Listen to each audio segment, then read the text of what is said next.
What's up, guys? What's going on? Welcome to Frank Analysis. I am your host, Franco. We're here to talk about overpopulation.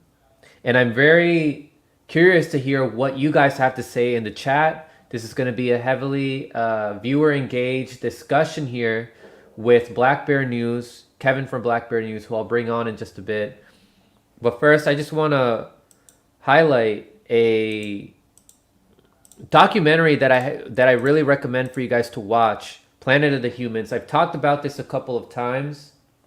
I don't agree with everything 100% in this documentary, but the parts in which they expose these fake environmental groups like Sunrise, 350.org, how they were funded by all these billionaires and family foundations like the Gates Foundation, the Rockefeller Foundation, how they played essential key roles in the formation of these groups, exposing Bill McKibben of 350.org, exposing Josh Fox, who are these people that keep promoting renewable energy, exposing the Green New Deal, which also pushes for these quote unquote renewable energies, which are anything but, because they still rely on fossil fuels.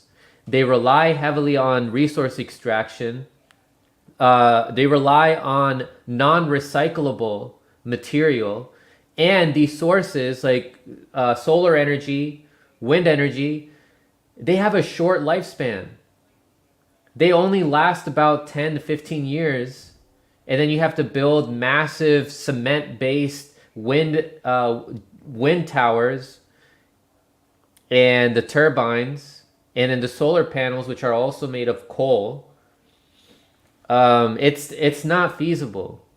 It's just an opportunity for the same billionaires that make a lot of money off of fossil fuels to now make money off of this new fake solution, which is solar and wind.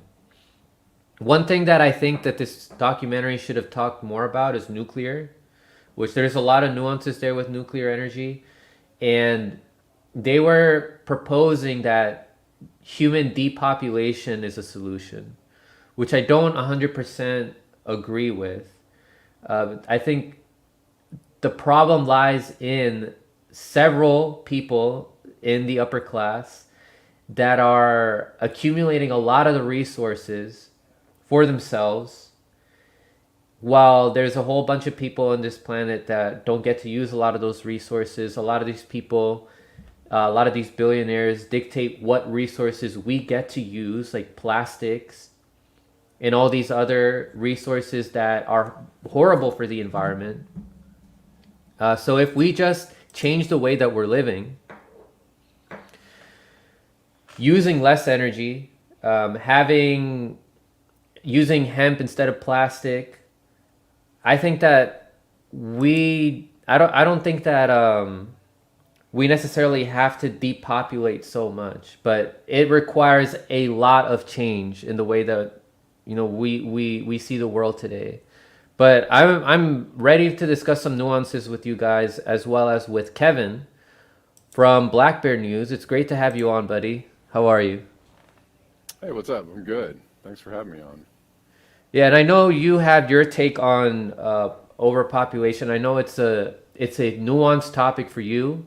You get a lot of hate from both sides, right? From the right or from people who are more so anarchists, people who are aware of the Great Reset and everything. They bring up Bill Gates and everything, how that's an agenda that they have to try to continue to live the way that they want to live while eliminating all these poor people.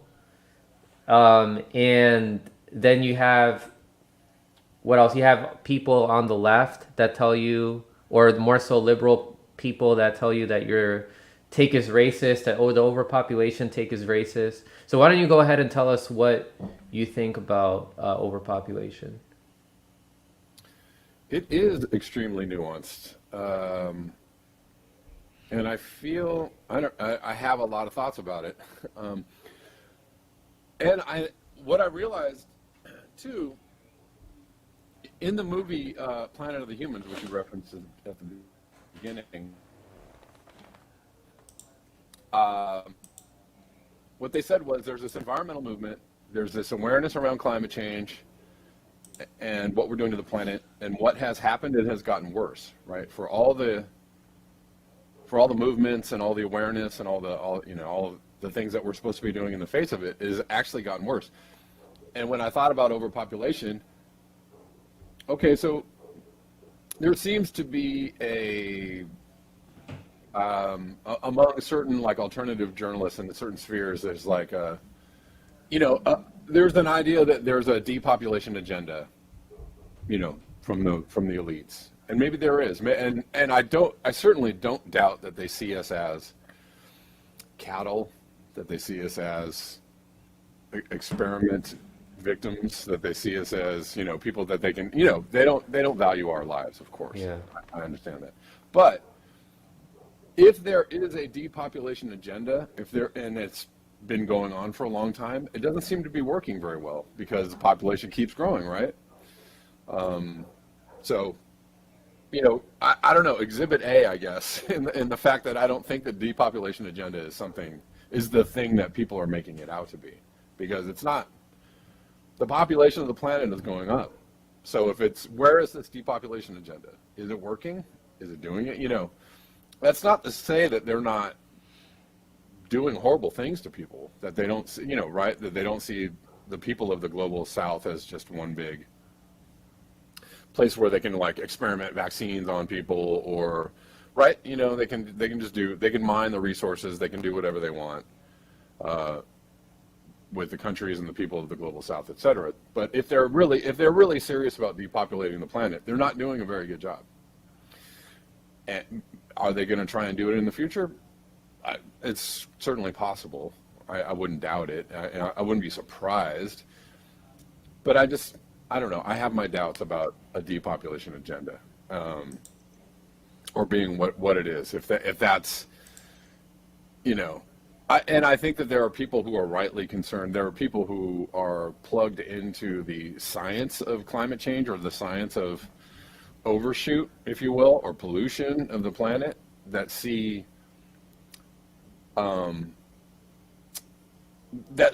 a further extension of the population of human beings being a negative effect on the planet. And I don't see any holes in that logic. I don't see the issue, because what happens is when there's more humans in a certain area, the surrounding resources get gobbled up and nature gets destroyed. That's just what happens. It happens everywhere. It happens, it happens when white people do it. It happens when brown people do it. It happens when all people do it. All humans are capable of just planetary destruction, right? And this is through, if you want to go through past situations where we created droughts on the continent, right? We had the Dust Bowl in the last century. We had, what used to be the Fertile Crescent, the birth of civilization was in a place known as the Fertile Crescent, and is now known as a desert. And a lot of, historians and geologists, archaeologists point to the fact that it was human activity that caused it to turn into a desert. So it doesn't, I feel like the nuance is that, are the elites bad people? Sure. Is there a depopulation agenda? I don't know. Again, it's not working. If there is one, they're not doing very well.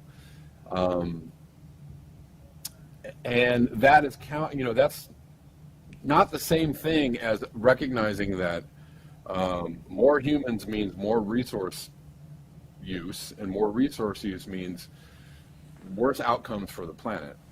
And so you have to have I think the problem is that we have an inability to have a conversation around it. And that's my real issue, is that if you try to talk about overpopulation, people on the right turn it into a depopulation agenda. Oh my God, or eugenicist, or that's just totally crazy for you to talk about that. And that's not the way to that conversation. And people on the left will call you racist. Oh, who are you going to kill first? Oh, you want to kill people in Africa first.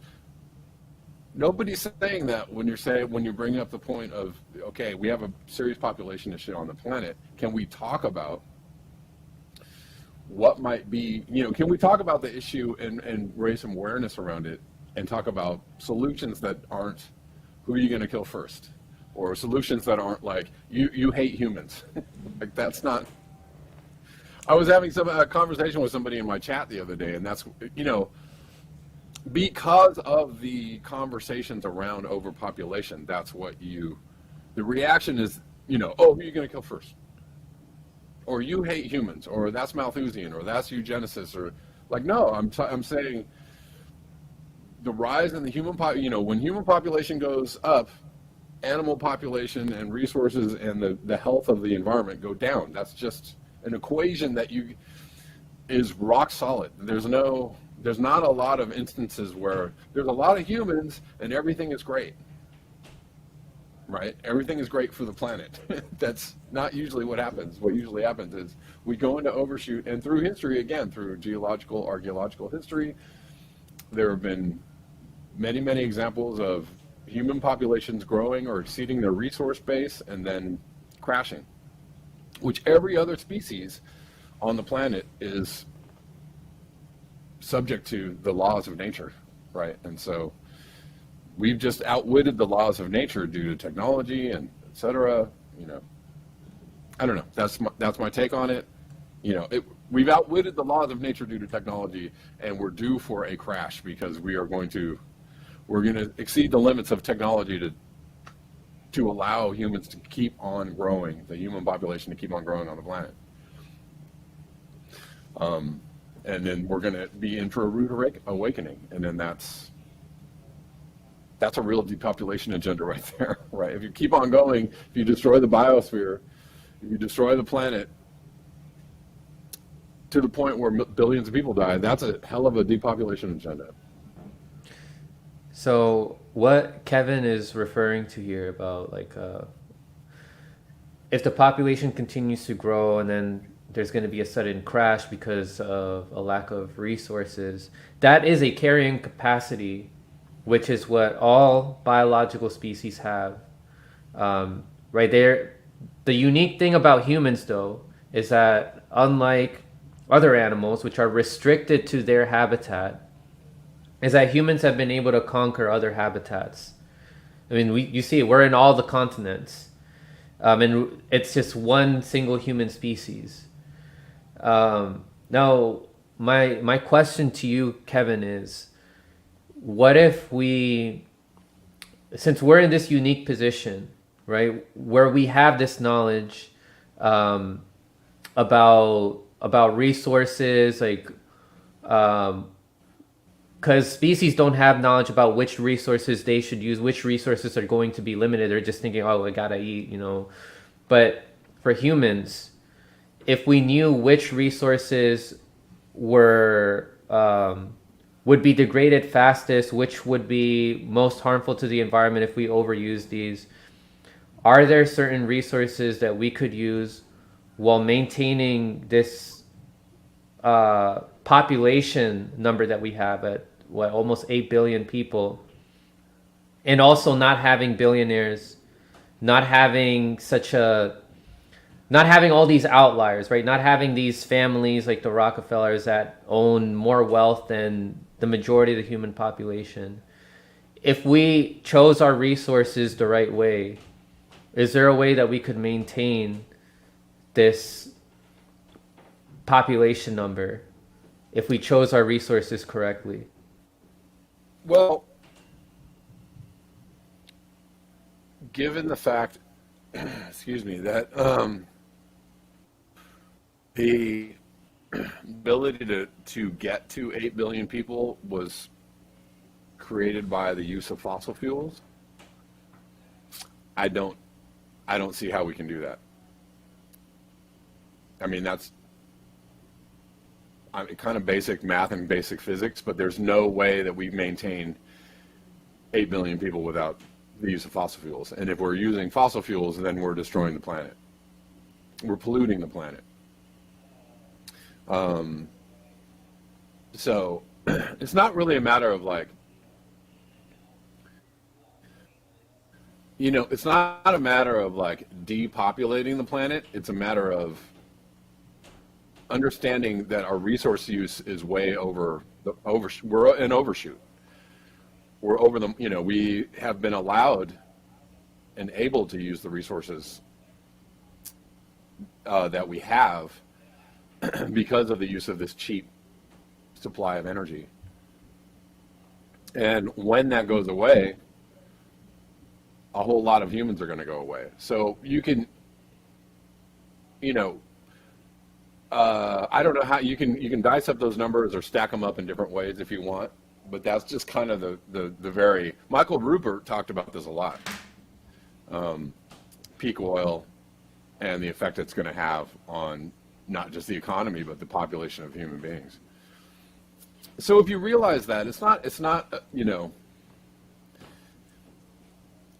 about depopulating, it's about realizing that maybe we should understand that we should live within you know, we should live within the limits of our resources, which means we should, maybe understand that lessening human activity is not such a bad thing for the planet. And it's not about, curtailing people's freedoms or whatever. It's just about making wise decisions, right? If you have a household, if you have a family, and you have a certain amount of income, and you have 2 kids, and you discuss with your wife or your partner about how, you discuss having another child, and you're like, well, can we afford it or not? And maybe the answer is, maybe the answer is yes, or maybe the answer is no, we can't afford another child right now. That's just called planning. And some people might call that family planning, and it's not an evil thing to do. That's called being intelligent. And people do that all the time. And people do that, I'm sure farmers do that, and ranchers do that with their livestock or with what they're going to plant. I need this many inputs, or to produce this much food, or produce this much cattle, right? And I have so much money, right? So I don't, just in any way that you cut it, you have to take. We look at resources as economy. We look at resources as money, right? If you're in a family and you're planning your family, or you're planning what kind of home you can live in, you look at your resources as being money. But we as human beings, the entire human population relies on a thing called resources, as in water, oil, food, et cetera, topsoil. We only have so much of this to go around. So realizing that there's a limit to those resources, then you would make appropriate decisions about, should everyone just, have 6 or 8 kids? Is having 1 or 2 kids a wiser action for the future? And there's nothing evil about that. There's nothing nefarious in that decision making, right? I, as a responsible human being, and there are a raft of us. There's a lot of human beings that aren't going to have any kids because they realize the resource overshoot of the human population. But if you wanted to just say, just in a very reasonable, rational way, a whole bunch of people said, hey, well, we think maybe it's irresponsible to have 6 kids or 8 kids or whatever it might be. We think it might be more responsible to have 1 kid or 2 kids, and so we can make this decision on our own. There's nothing crazy about that. It gets a little weirder when you have governments dictating whether you have 1 or 2 kids or 3 or 4 kids. Of course, that's a whole other issue. But it's not a wild idea. It's not a crazy idea. It's not a, It's also becoming more expensive to have a lot of kids in the U.S., especially. But I think that when people, for example, like Bill Gates, when they talk about depopulation, how it can be a solution, I don't think it's wrong to say that they're trying to put the blame mainly on poor people for the environmental issues rather than on himself and what he does and how they create all these wasteful resources, and on our current capitalist system, which prioritizes in these companies making money and profit over taking care of people. Like there's enough money in grocery stores to fill up every American in this country, to give enough food to every homeless person so that they don't starve. But instead, we see them throw away all this food that they produce. Um, so, what do you think about that? Yeah, I mean, there is a huge disconnect with people, the wealthy and the powerful and the famous, deciding that others might have to have less children or use less resources when they use all the resources. They get to do whatever they want, right? So, I mean, I certainly think that we should start, if we're gonna limit anybody's resource use, we should start with the billionaires. We should start with Yeah. the ruling class. We should start with those people and work on down, right? And they're, Yeah, sorry to interrupt, and they're the reason for why we have a lot of poor people have to use all these like plastic containers for water, for drinks, for oh food, and yeah, then they end up throwing it out. And then that's how we get all this pollution with all these plastics, and all these these non biodegradable sources, right? yeah, yeah. And they, for the most part, the wealthy and the corporations that they run and they own are for the responsible for the mess that we live in. Right? They're responsible for the system, creating a lot of the system. If you want to go back through the oil barons and the people, the J.P. Morgans and the Rockefellers and all the people that that created the system we live in. You can put Bernays on there too, right? All these people that were like, I have an idea. We'll make the cars run on oil and we'll sell billions of cars and billions of gallons of Yeah. oil. Right? They were the masterminds for the system that is destroying the planet. So, and they're still the mastermind. The people that are in charge now are the ones that are responsible for continuing this destruction, this planetary Yeah. destruction. So we definitely have to start with them first. Like I'm not, if you are a person, I mean, I suggest that people lower their carbon footprint or lower their resource use just so that they can not be so dependent on this system. I think it's a healthy thing to do. But at the same time, I'm not, I wouldn't put the blame squarely on the shoulders of the common person or the person who doesn't have anything or is scratching for survival. I mean, that is not the person who is causing the problems on the planet, for sure. And if it were up to me, if it were my, world to have a say in or run, I would, the first people to go, the first things to go would be the corporations and the billionaires. Like I would just, there are many ways to do that, but I mean, legislate them out of existence, tax them out of existence. I know people might think that wealth confiscation is a bad word, but I like it when it applies to those people, because too often the poor are having their wealth confiscated. We're having our wealth confiscated all the time. Through taxation, through inflation, through shrinkflation, through job elimination. We're always being taxed. we're always having our standard of living impinged upon. So it's time to impinge upon theirs, for sure. Eat the rich, right? So I want to take this comment here from AdKit, or question rather. I thought it was good. He said, "Please ask your guests how the U.S. empire and corporations' interests are part of the reason we are where we are, instead of prioritizing humans." So he kind of answered that, right? Talking about how they're responsible for the system that we have, and how they force us to operate in this heavily fossil fuel reliant system that we have. Uh, is there a more renewable energy source we could use as opposed to fossil fuels? I think that as a whole, we could have a better system that we have. We have all these cities that are set up in which we have to rely on cars to get from point A to point B. Right. Um, and public transportation isn't as reliant in some of these cities because it doesn't get you there quick enough. And the Right. infrastructure is just not good.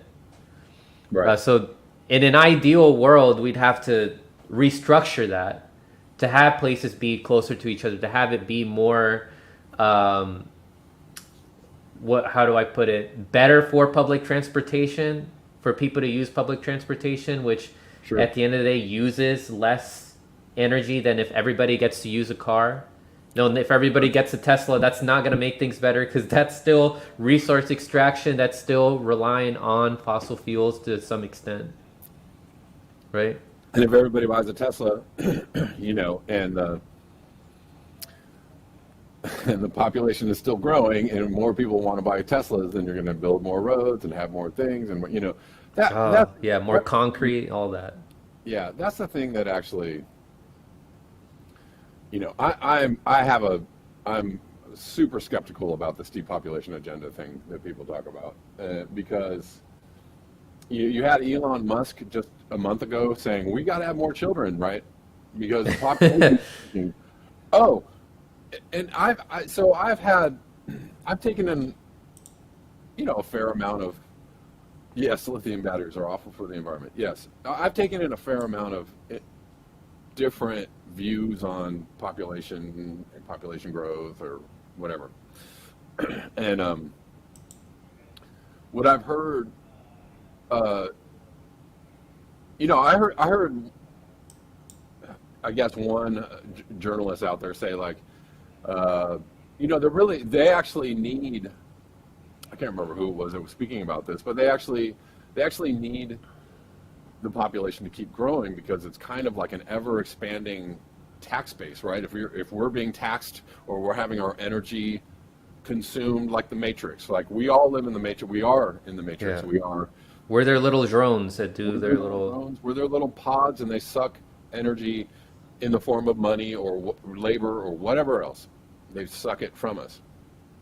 So uh, having less population doesn't actually fit into that equation, right? If you need people to buy your cars, if you need people to buy your gadgets or use your app or buy your phone or buy, you know what I mean? Like that's just, the bottom line of corporations requires that you have an ever expanding profit margin, ever inflating numbers. And I don't know. So a shrinking population goes counter to that very corporate bottom line of, more profits, more jobs, more growth, more things, more, right?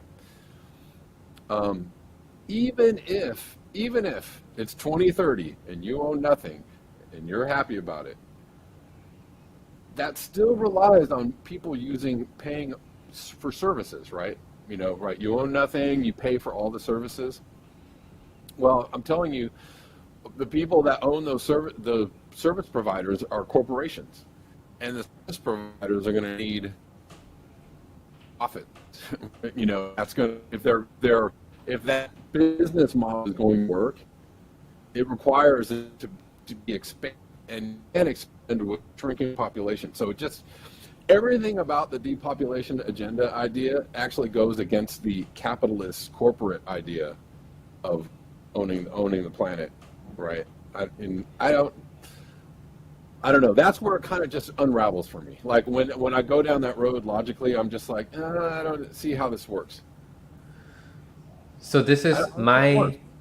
this is my pure speculation on the depopulation agenda because until I see more evidence about it, about how okay, without a shadow of a doubt, this is what's happening, right? I gotta see that evidence for me, but so it's just pure speculation, and there's good reason to speculate on why this is something that the elite would want, but they are definitely trying to make us powerless, like at a physical level, Yeah. biologically. They are poisoning us. Yep. They are feeding us Yep. all these harmful ingredients that affects our mind. So it Yep. is make they are trying to make us weak.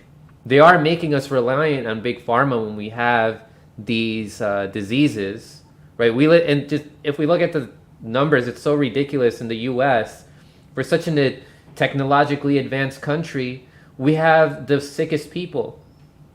Yep. I think that the depopulation agenda, again, this is just my pure speculation, it may be a thing that we will see play out more in the future once they have more drones and robots, more automation that can Maybe. replace us, like their current drones.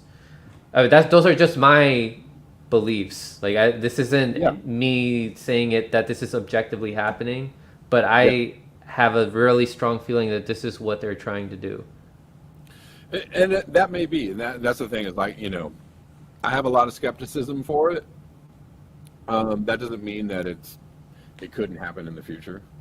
Um, and they're just, you know, the powers that be, the elites are so crazy stupid, that they think up ideas that they think are good, right? They do things that they think are, in their benefit. They're psychopathic, right? So psychopaths, they're evil. They're evil genius on some level, right? They can kind of do things that benefit them, and definitely in the short term. But in the long term, these things don't end up playing out very well for them. So I don't put it past them to do something as insane as that. Uh, I just, I'm not trying to give them any credit whatsoever for being like, oh, we care about the planet. Oh, we care about people. Oh, they don't. And we should know that. Everybody should know that they don't have your best interests in mind, right? And so, I mean, I see climate change people think, they think, they totally understand that big oil and fossil fuels are the most evil things on the planet. But taking vaccines is good for you, and you should do that. I'm just like, I don't know. I don't know how you made that leap there. I'm not sure, but because big pharma is totally different, right? The healthcare system is totally different from, big oil and the government that doesn't care about you on that level, but they want you to stay healthy and alive uh, with a vaccine from COVID. I don't know. So, yeah, I mean, I don't know. It's a possibility in the future. I think the depopulation thing. Sure, maybe they have some evil. Just again, I don't see it. It's not. I think they're more interested in just sucking our energy. It's like, well, if you take the medical industry, you know, if you die, there's no more profit for you, right? They profit on having people sucked into the medical. You have a underlying condition, right? That's a very now that was some evil genius. Underlying conditions, right? Being part of COVID Yeah. thing, Oh, yeah. if you have an underlying condition, then you get And COVID. so they never. So then we had an underlying problem then, right? Well, all these people with autoimmune diseases are more prone to die from COVID. All these obese people, all these people with Right, heart problems and autoimmune diseases. Why don't we, if we care so much about their health, and you think that we should all get jabbed, why don't you do something about the ingredients that are causing all these sicknesses? But right. that Why don't you do something about the underlying condition, the root problem, or whatever? So why don't what? you do something about cancer? Why don't you mandate all these like anti-carcinogen, anti-cancerous foods in our diets? Right, right. I mean, well, and I think though that a lot of people have already been, shoehorned into the medical industry, because it's profitable for them to have you come back for more, right? You go to the doctor and they're like, oh, I think you have this something, whatever it is. You have some condition, and we're gonna, we need to have you on these medications, and you're gonna have to watch this. You're pre-diabetic, right? Stuff like that, right? You're pre-diabetic. You're gonna have to watch this. We've got a pill for the pre-diabetics, and and then their hypochondria is kind of rampant too in the country, right? Because people are like, oh my God, I have a twitch or a twinge. I've got to go to the doctor and find out what it is. And the doctor's like, oh, you've got it bad. You got a bad twinge, and we have a cure for that. But you're going to have to keep on coming back. You're going to need a prescription for that twinge. And so that's the underlying condition thing, right? People have already, so many people have all these issues, conditions they've been told since they were young, Like when my son was little, the doctor tried to tell us he had asthma, and I was like, get out of here. He doesn't have asthma. Like, he tried to turn, like a little thing into a big deal, and I was like, he does not have asthma, right? But they gave him an inhaler which has steroids, and I'm like, that's going to give him asthma, right? If you give him. Yeah. Oh, but man, my son doesn't have asthma. He's a full-grown man. He never had asthma. So, but they try to get you hooked. Imagine, if parents who allow the medical industry to take their children down that path, right? And they're 16, 17 years old. Here comes COVID. Here comes a pandemic. Oh my God, you have an underlying condition. Oh my God, we've got to get you a vaccine stat. And at least 3 masks. It's just the logic with that. Oh, why don't you just put the whole box of masks over your face? Yes. At that point. Or the box. Teresa Andrea protect you better than the mask. Teresa Andrea, I want to know where you got this information here. Many in the integrated medicine business acknowledge cancer is due to fungi. What do you mean by that? Like fungus causes cancer? I would like to know more about that. Little says, well, they might just shorten the average lifespan by shooting us full of spike proteins. Some evidence for that, but again, right. YouTube, we are speculating here. All right, we have a right to speculate here about what we think is happening. AdKit says, Franco and Black Bear News, are there any countries or models, any place that are succeeding in use of renewable energy and moving away from grid-based power without negatively impacting the environment? Thanks. I think I'm not entirely sure on that. Maybe France with nuclear, but Kevin, do you know? Well, the issue, so there's a lot of, there's been a lot of stories about like Germany, using a big, getting a big portion of their energy from renewables, but that is, it looks like there's been some shady math on that. They do have a lot of renewable energy, Germany does, and France. Here's the issue with nuclear power, France especially, that nuclear power requires cooling, water cooling, right? So most nuclear plants are built towards a body of water so that they can have a steady water supply that cools plants.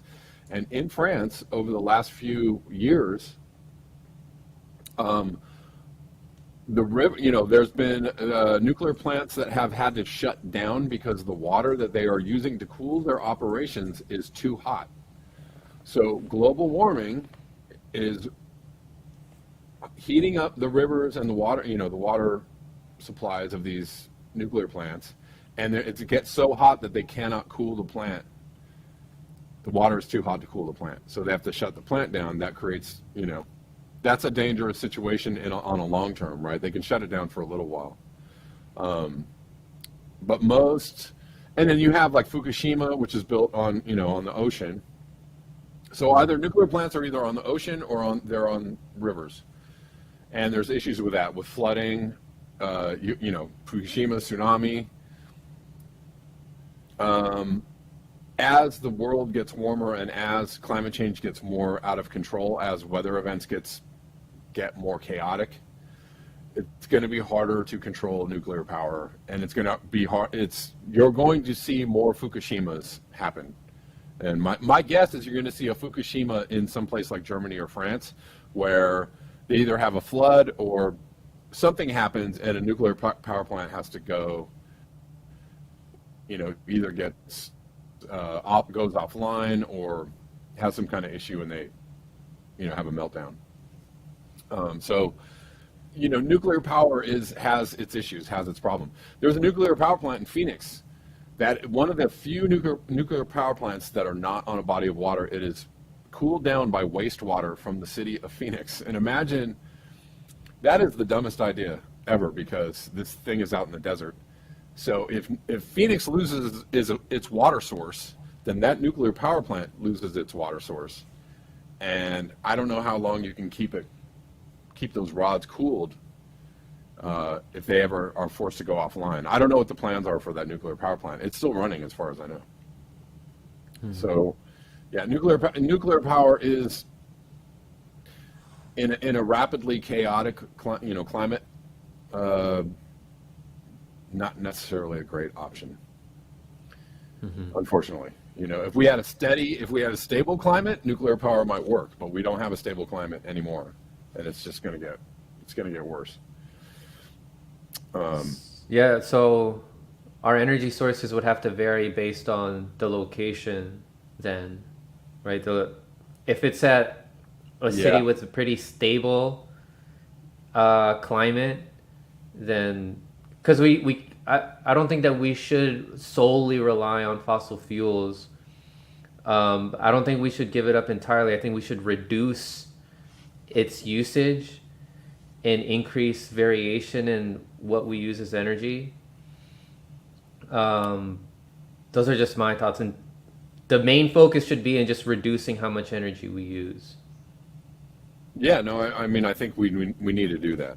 I think that would be the wisest. The wisest way to go would be reduce your energy use, reduce your consumption, so that it's not a surprise when it happens later.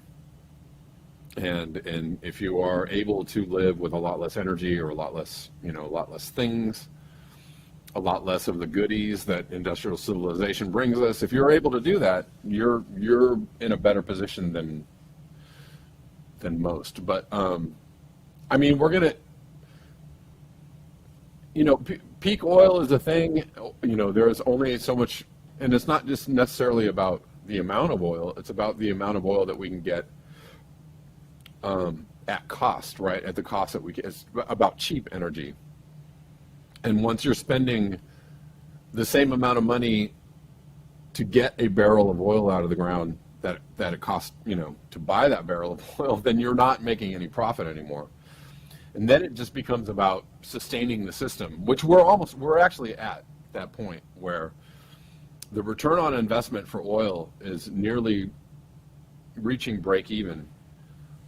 But the governments of the world, the U.S. military, the oil companies all know that, if we don't have the oil, this system collapses, right? So we're willing to actually go in the red to make sure that we still have oil, because again, if you don't have oil, the system collapses. So it would be right now we're on a suicide mission.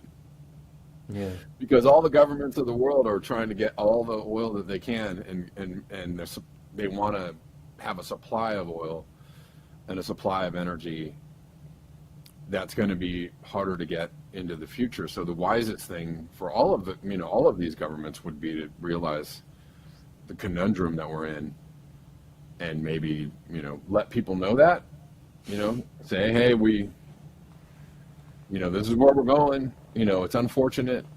We've built our civilization on shaky ground, and maybe we should go in a different direction, right?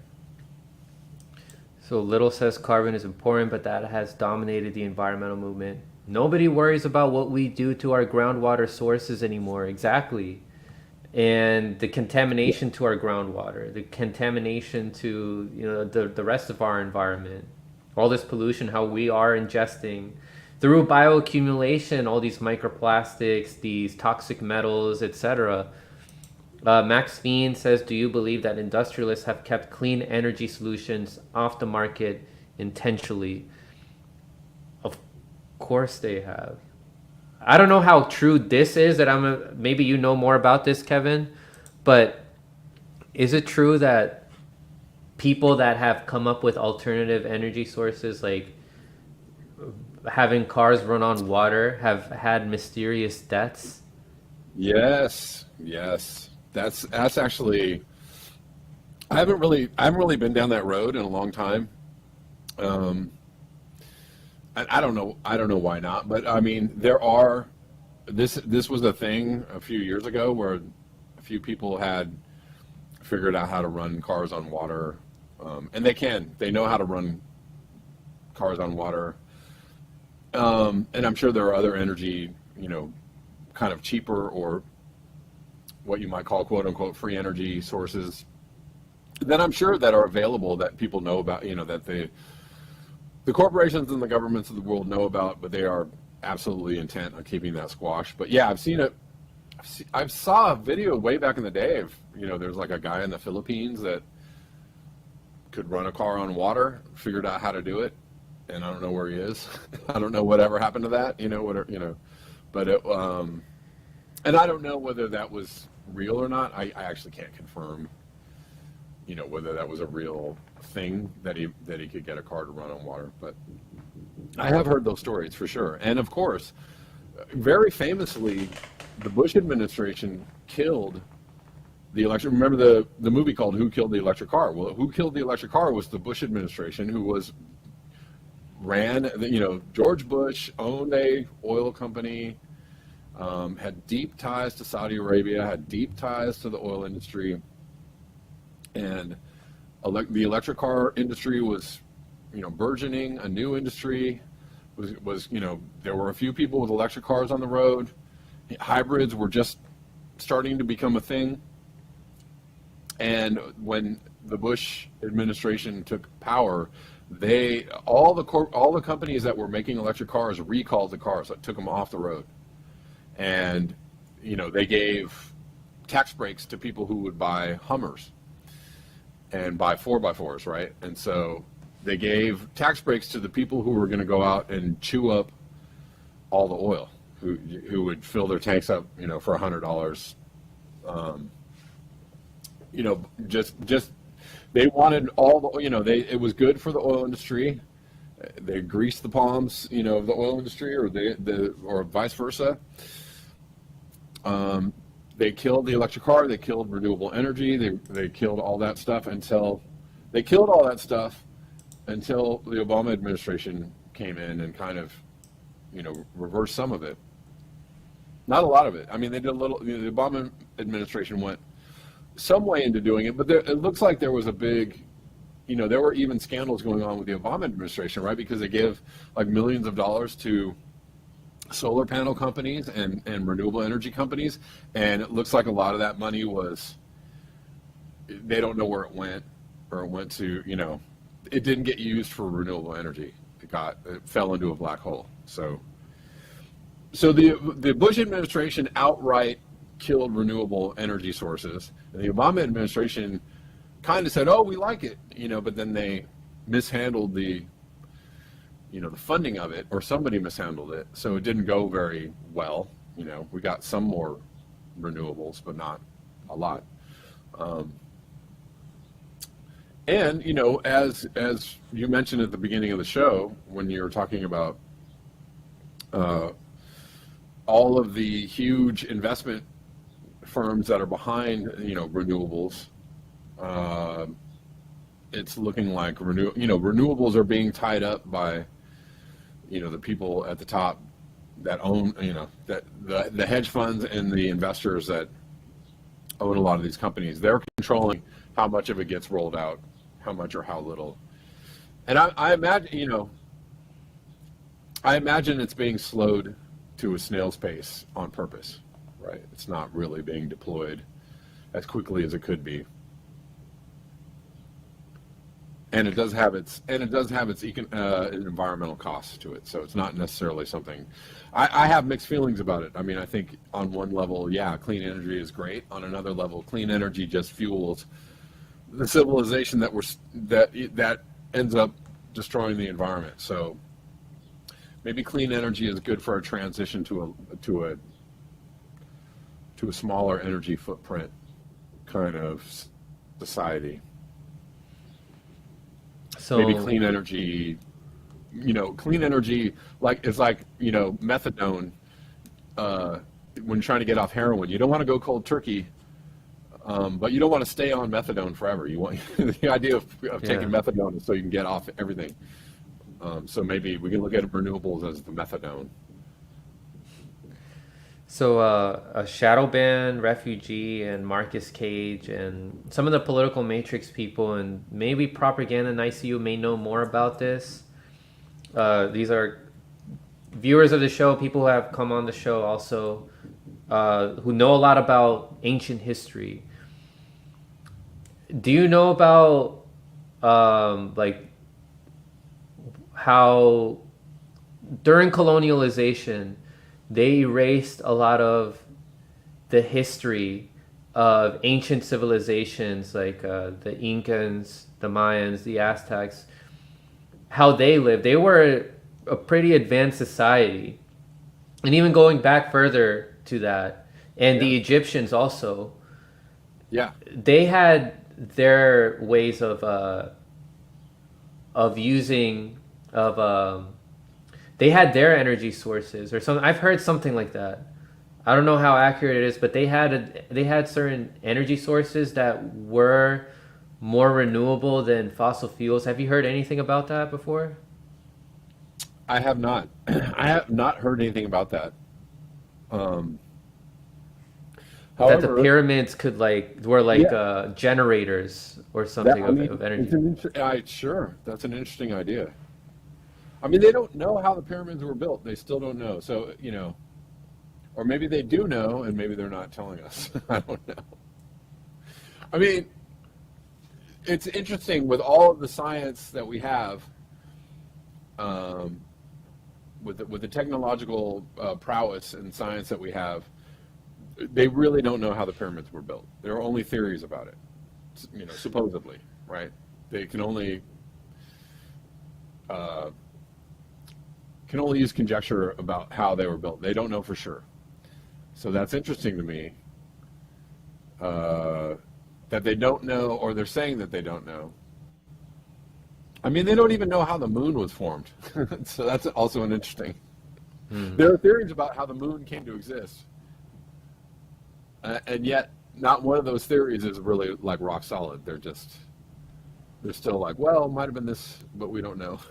So And science, there's a lot of holes in science when you the look. moon plays such an important role too in our everyday lives more than we think, and in the way that this planet is shaped. Like we get waves because of the moon. We celebrate certain holidays because of the moon. Right. Um, so you think now, like you were saying, like with how we've been able to discover all these other galaxies that exist out there in the universe, we don't know how the moon came to be. Right. That when I heard that, I was kind of like, I was a little bit, I was a little bit taken aback. I was like, I don't Do we really. not know how Saturn's moons or Jupiter's moons You form? don't know. I mean, it all gets into like balls of gases, or wandering asteroids, or you know, one of the theories is that a huge asteroid knocked into Earth and created, you know, basically split the Earth, and a part of the Earth broke off, and that became the moon, or something like that. I don't know. Um, Still theories, don't know for sure. So, but I mean, yeah, ancient civilizations having different power sources, or advanced technology, sure, absolutely. I think there's a lot there. I think that that's either being hidden, or that there's a lot there to be investigated. Um, that I'm certainly interested in, sure, but I don't know. I only know what I hear in bits and pieces about it, so